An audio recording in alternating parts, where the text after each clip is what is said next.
Serge. Bonjour à tous les frères et sœurs dans le monde entier.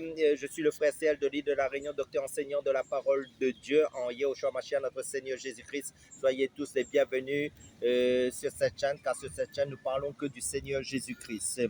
Nous allons partager sur une question qu'une personne ou des personnes peuvent se poser. Est-ce que les femmes ont autorisation du Seigneur de faire le baptême d'eau? Et en fait, nous allons partager sur ce thème-là. Pour moi, la réponse est positive et c'est oui. Mais la parole de Dieu, en fin de compte, je place ce moment entre les mains du Seigneur aussi, dans la prière. Père, merci de nous conduire par ton Saint-Esprit. Merci pour ta présence. Merci aussi d'éclairer mon frère, ma soeur, pour la réponse que tu mets sur notre cœur pour répondre à cette question. Et, parce que dans ta parole, tu dis dans Philippiens chapitre 3, verset 15, nous tous donc qui sommes des hommes faits, ayons cette même pensée. Si vous êtes en quelque point de notre avis, Dieu vous éclairera aussi là-dessus. Donc, Dieu vous éclairera par rapport à ce que les femmes ont l'autorisation du Seigneur de faire le baptême d'eau, en fin de compte, par immersion dans l'eau à une personne qui se donne au Seigneur, qui veut prendre le baptême. En fin de compte, pour moi, comme je l'ai dit, c'est oui. Donc, nous allons partager sur ce thème-là, en fait. Parce qu'en en fin de compte, le Seigneur nous dit dans Matthieu chapitre 28, si je prends Matthieu chapitre 28, verset 18, Jésus s'étant approché, leur parla ainsi, tout pouvoir m'a été donné dans le ciel et sur la terre. Allez, faites de toutes les nations des disciples, les baptisant au nom du Père, du Fils et du Saint-Esprit. C'est-à-dire au nom de Jésus, c'est la même chose parce que les disciples baptisaient au nom de Jésus aussi, qui est le Père, le Fils et le Saint-Esprit. Et enseignez-leur à observer tout ce que je vous ai prescrit.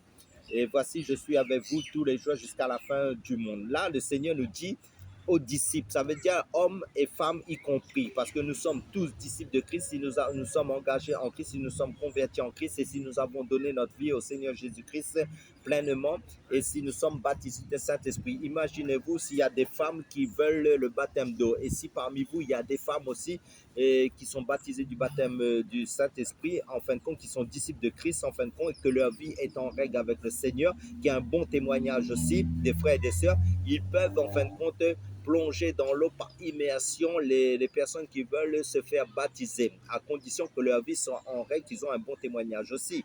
Donc, à ce moment-là, les sœurs ont l'autorisation de baptiser les frères. Regarde, je donne un exemple. L'énuque qui était sur le chemin, sur son champ, à un moment donné, regardez bien, je donne un exemple. L'énuque qui était sur son champ, à un moment donné, l'esprit interpelle Philippe et lui dit, ben, va vers cet eunuque-là, parce qu'il venait à Jérusalem pour adorer à Jérusalem en ce temps-là. Donc, à ce moment-là, il était en train de lire le livre du prophète Ésaïe. À un moment donné, et Philippe lui demande, est-ce que tu comprends ce que tu lis? Ben, à l'eunuque, il dit, si quelqu'un ne m'explique, comment vais-je comprendre? Et donc, à ce moment-là, Philippe lui a expliqué, en fin de compte, le salut en Christ, Jésus, l'histoire de Jésus, tout ça là. Donc, lui a parlé de l'évangile du salut en Christ. Mais maintenant, à un moment donné, l'eunuque lui dit, ben, il y a de l'eau là, qu'est-ce qui m'empêche d'être baptisé? Donc, Philippe a dit, si tu crois, en fin de compte, cela est possible. Donc, Philippe a baptisé l'eunuque dans l'eau immédiatement. Imaginez-vous, une sœur est en train d'évangéliser dans la rue, même à côté de la mer, ou sinon à côté d'un lac ou d'une rivière. Mais si une sœur aussi a cœur de se faire baptiser, elle est en train d'évangéliser. Automatiquement, elle a le droit de pas besoin de demander l'autorisation de quelqu'un, d'un pasteur, quoi que ce soit, parce que tu es libre parce que Christ nous a franchi pour la liberté. Donc, dans l'évangélisation, la personne veut se faire baptiser à ce moment-là. Imagine à ce moment-là, cette personne-là quitte ce soir ce monde. Donc, elle a pris son baptême, elle s'est engagée. Donc, c'est sa responsabilité aussi de faire prendre le baptême à ces personnes qui veulent le baptême. Jean 4, tu peux prendre Jean 4. Jean 4, à partir du verset... Le sœur, là vous vous encouragez un peu aussi parce que tout le temps, on va dire que tout le temps on va frapper les sœurs. En fait, non, sœurs, vous avez aussi, vous avez l'autorité aussi. Dans l'œuvre du Seigneur, il y a du boulot pour toutes les personnes dans l'œuvre du Seigneur. Le travail, parce qu'il y a, comme le Seigneur nous dit, la moisson est grande, il y a très peu d'ouvriers. Donc le baptême, de faire baptiser, c'est du travail aussi que les sœurs ont l'autorisation du Seigneur. Et Jean chapitre 4, à partir du verset où là, où il nous est dit... Le 1. Oui, le 2, je pense. Oui, le 1. Le Seigneur sut que les pharisiens avaient appris qu'il faisait baptiser plus de disciples que Jean. Toutefois, Jésus ne baptisait pas lui-même, mais c'était ses disciples. Vous voyez? Il dit pas les apôtres, hein, il dit les disciples. Même, Oui. admettons ces deux hommes, parce qu'en fait, quand les disciples, comme tu as dit, hein, les disciples, ce sont aussi des femmes. Amen, parce que Marie de Magdala était disciple de Christ et il y avait des femmes qui étaient disciples de Christ. Ça veut dire, là, nous parle des disciples. Les disciples, c'est celui qui suit son maître. Ça veut dire Jésus-Christ, notre Seigneur, Yehoshua Hamashiach. Donc, ce que je veux dire, c'est que les disciples ont le rôle, ont la responsabilité de baptiser les personnes du baptême d'eau. Parce que le baptême d'eau, c'est quoi? C'est un engagement d'une bonne conscience que les personnes se sont engagées sincèrement avec le Seigneur pour mettre leur vie en règle, pour suivre le Seigneur selon la conformité de sa parole, pour être enseigné ensuite ce que le Seigneur prescrit dans sa parole. Donc, ça veut dire quoi? Ça veut dire tous les chrétiens qui sont disciples de Christ, que ce soit hommes ou femmes, parce qu'en fin de compte, ils sont amenés à faire baptiser si les personnes veulent se faire baptiser dans le baptême d'eau, qui est un engagement d'une bonne conscience, parce que c'est le baptême du Saint-Esprit qui sauve, comme nous savons tous, parce que celui qui a l'Esprit de Christ lui appartient. Donc, ça veut dire quoi? Ça veut dire que ce travail est préconisé aussi aux femmes. Ça veut dire quoi? Les femmes peuvent aussi, comme je dis, enseigner 3 ou 4 minutes parce que nous avons besoin des uns et des autres aussi pour être édifiés, pour être exhortés, pour prêcher la parole. Mais une femme ne doit pas prendre la responsabilité de gérer une œuvre. C'est ça que je veux dire en tant que pasteur, en tant qu'apôtre, en tant que Mais toutes ces choses-là. c'est la femme, par exemple, bon, il n'est pas un pasteur, s'il veut prêcher, Mais allez, maintenant, une temps, 30 minutes, qu'est-ce que tu penses? C'est pas interdit, non? non, du moment. Ce que non, je veux dire, ouais, c'est d'accord. que de diriger, Ah, ouais, d'accord, diriger des hommes, diriger. Ouais, faut bien Parce expliquer alors. qu'elle a tellement de responsabilités dans sa vie familiale pour éduquer ses enfants. Parce que, en fin de compte, et vous savez, pour enseigner la parole de Dieu, il faut commencer par la famille avant. Ça veut dire ses enfants. Ses enfants, parce qu'il dit que les parents ont le rôle d'enseigner leurs enfants, en fin de compte, dans leur famille. En fin de compte, sur le plan familial, je parle. Hein. Parce Ça que commence d'abord dans la famille. Parce que j'avais beaucoup de problèmes avec ce verset, parce qu'en fin de compte, à chaque fois on voit des frères, sœurs, nous dit, nous n'avons jamais vu une sœur baptisée. En fin de compte, pas tout ce qui est écrit dans la Bible. En fin de compte, le problème, c'est la compréhension. En fait, le problème, c'est la compréhension. Hein? C'est ça, on rencontre des difficultés avec des personnes. Parce que là, il dit les disciples. Bah oui, parce qu'une femme peut évangéliser, même si on... Parce que nous avons vu aussi que la Samaritaine, en fait, quand il n'y a pas d'évangélisme dans la ville aussi. Hein? Amen. Et en fin de compte, la femme a son rôle aussi à jouer dans l'œuvre du Seigneur. Comme nous voyons, il y a des diaconesses, il y a des prophétesses, il y a aussi, comment dire, chacun a son rôle à jouer, mais chacun aussi, je donne un exemple.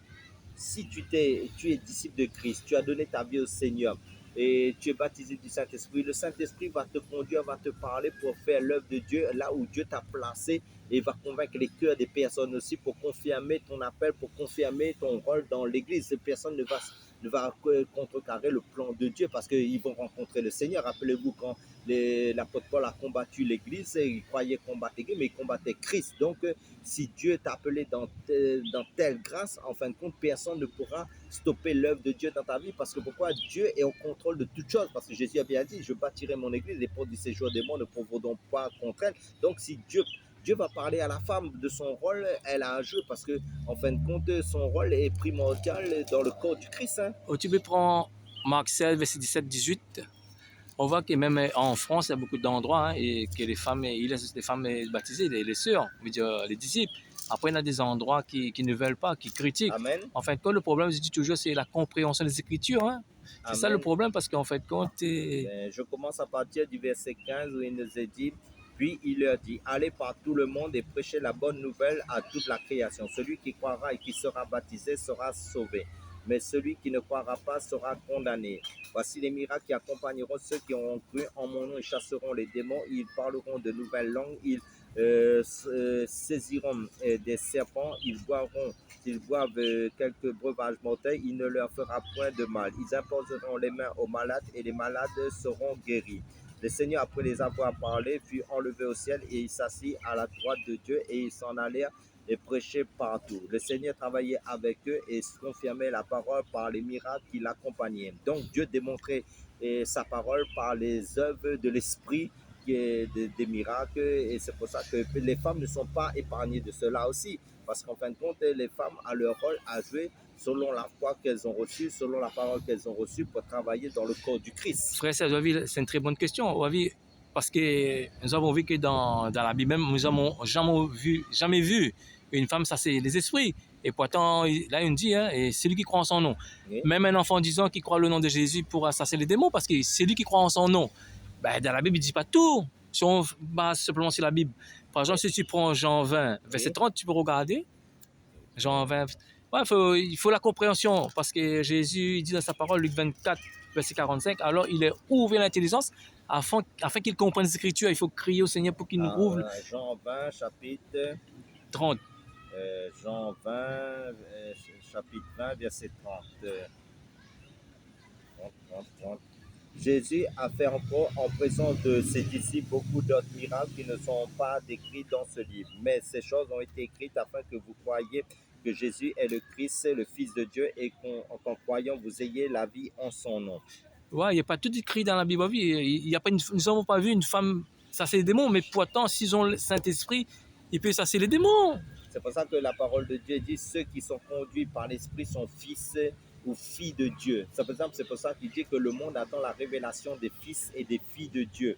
Ça veut dire pourquoi? Parce qu'en fin de compte, si tu as reçu l'Esprit de Dieu, c'est l'Esprit de Dieu va te pousser à faire l'œuvre de Dieu selon la pensée que Dieu a mis sur ton cœur, que ce soit dans l'évangélisation, que ce soit pour faire l'œuvre de Dieu dans le dessein à laquelle Dieu t'a appelé dans ton ministère, si tu as reçu un ministère et selon la part du Seigneur, parce que tu ne pourras pas contrôler l'œuvre de Dieu, l'onction de Dieu dans ta vie. Parce que Jérémie dit aussi, quand je veux me taire, il y a comme un feu qui bouillonne en moi que je ne peux contenir. Ça veut dire que tu ne peux pas contenir l'esprit, l'onction de Dieu que Dieu a déposé dans ta vie, l'appel que Dieu a déposé dans ta vie. Si tu marches dans la sanctification, si tu marches dans le fruit de l'esprit, dans la conformité de la parole de Dieu, l'esprit va t'amener à faire l'œuvre de Dieu malgré que tu seras persécuté, rejeté par ce monde. C'est ça qu'il faut comprendre.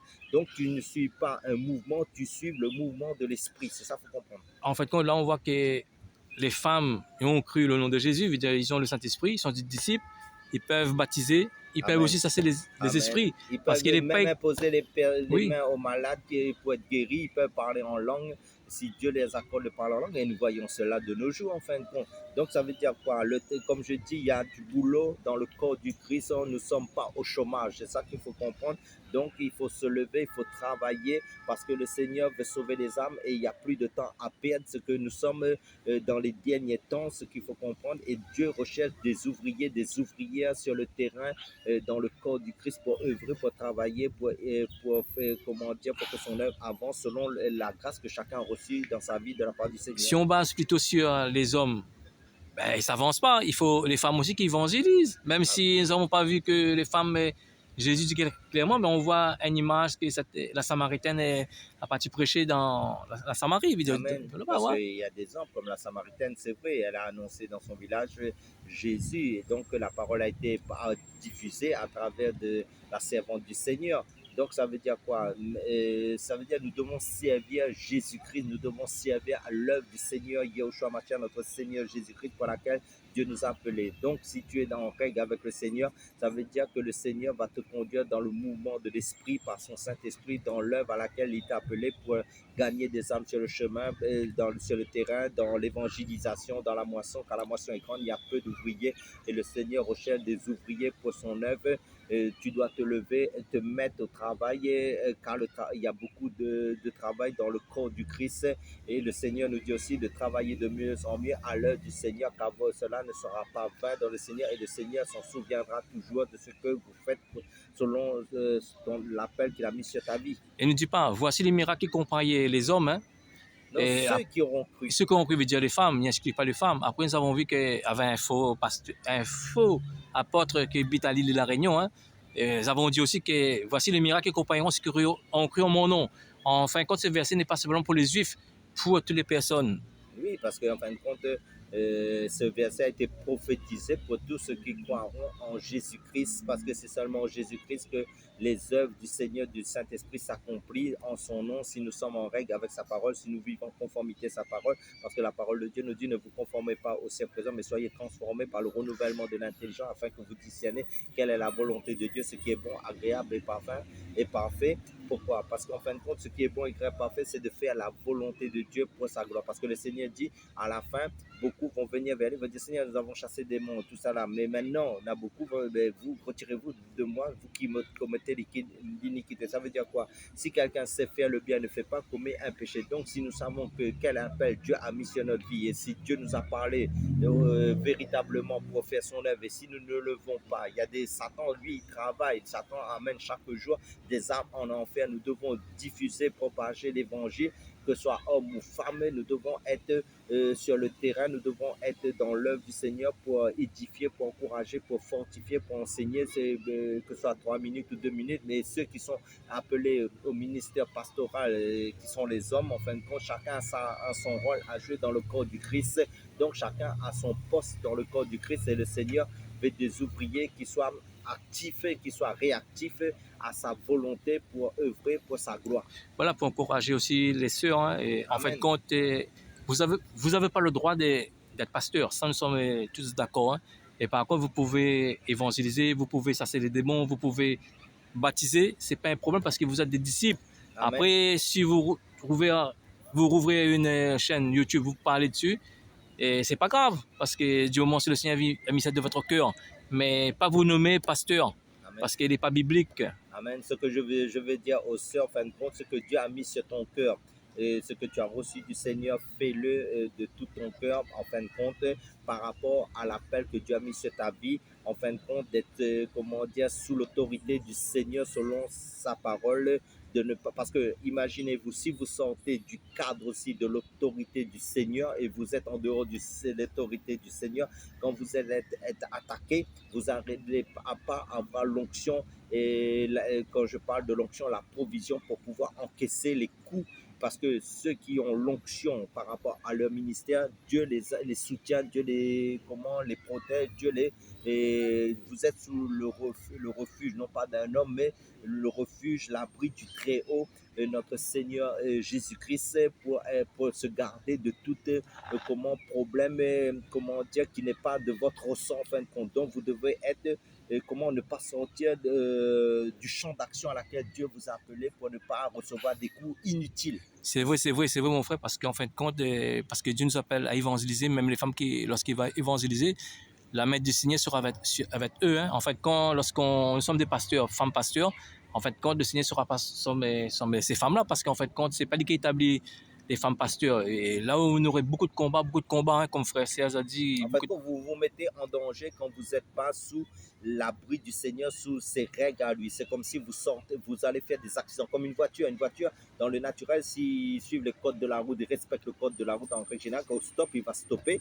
Et donc, au CD du passage, il va laisser le passage aussi. Mais nous, sur le plan spirituel, Dieu a des règles. Ça veut dire que si par exemple, nous exerçons dans un ministère ou nous sommes à un poste là où nous ne sommes pas, ça veut dire que nous allons soit avoir de l'hémorroïde. Je parle d'hémorroïdes, ça vous allez comprendre ceux qui sont spirituels. Et spirituels, vous allez avoir de l'éanie spirituelle, vous allez avoir des problèmes spirituels. Ça veut dire quoi? Vous n'êtes pas protégé en fin de compte, parce que vous sortez du cadre de l'autorité du Seigneur. Donc, quand vous êtes sous l'abri du Très-Haut, dans le plan de Dieu, selon le plan parfait, en fin de compte, vous allez être épargné des problèmes qui est inutile en fin de compte. C'est ça qu'il faut comprendre. C'est pour ça que quand des pasteurs, même des hommes, hein, je parle quand des hommes ne sont pas appelés en tant que pasteurs, en tant que serviteurs de Dieu, et ils se lèvent pour faire l'œuvre de Dieu sans l'aval, sans l'accord, sans être reconnus par le Seigneur dans le ciel, sans être mandatés par le ciel,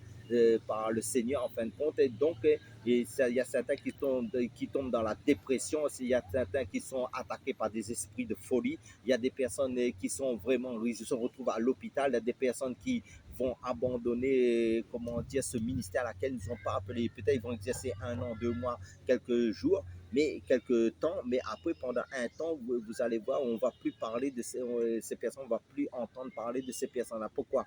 Parce que Dieu, quand il met un don sur une personne, en fin de compte, c'est à vie. C'est ça qu'il faut comprendre. Ça veut dire, tant que tu es sur cette terre, ce don-là sera en toi. Donc, c'est un don inné. Ça veut dire que Dieu a mis en toi. Donc, ça va, c'est pour les autres, en fin de compte, ce que je veux comprendre, parce qu'il dit dans 1 Pierre chapitre 4, verset 10, c'est le don que vous avez reçu, que cela soit au service des autres. Donc, ça veut dire quoi? Si tu es pasteur, être pasteur, c'est en fin de compte, il n'y a pas de retraite dans l'œuvre du Seigneur. Donc, les jeunes ministères qui vont se lever, ils auront besoin de tes conseils. Si tu es un ancien dans l'œuvre du Seigneur jusqu'aux cheveux blancs de ta vie, ça veut dire que tu seras quelqu'un qui a l'expérience pour conseiller les jeunes ministères qui se lèvent et qui ont besoin de ton expérience aussi. Donc, tu vas toujours, les autres vont bénéficier de ta grâce en fin de compte jusqu'à ta mort. C'est ça qu'il faut comprendre. Tandis que quand tu n'es pas appelé, ça veut dire que tu vas mettre en place des méthodes, tu vas mettre en place tu vas préparer tes messages, tu vas avoir une préparation toute préparée, alors qu'avec le Saint-Esprit nous surprend. Pour terminer, frère Serge, Mais en fin de compte, ce que je veux dire, que chacun reste à sa place à laquelle Dieu lui a appelé. Si tu n'as pas été appelé, en fin de compte, reste assis, reste à ta place, ne bouge pas tant que tu n'as pas l'accord du Seigneur pour faire les choses. Soyez tous bénis, à la prochaine vidéo. moi, pour terminer, pour dire comme ça, pour encourager les sœurs, vous pouvez baptiser, vous pouvez chasser des esprits, Amen. vous pouvez prêcher l'évangile. Amen. Exhorter. Il y a temps, des temps, mais du moment que vous n'êtes pas, pasteur, vous parlez, vous prêchez. Il y a temps, des temps, 3 temps, comme vous voulez. Conduit par le Saint-Esprit. Conduit par le Saint-Esprit. Sois béni.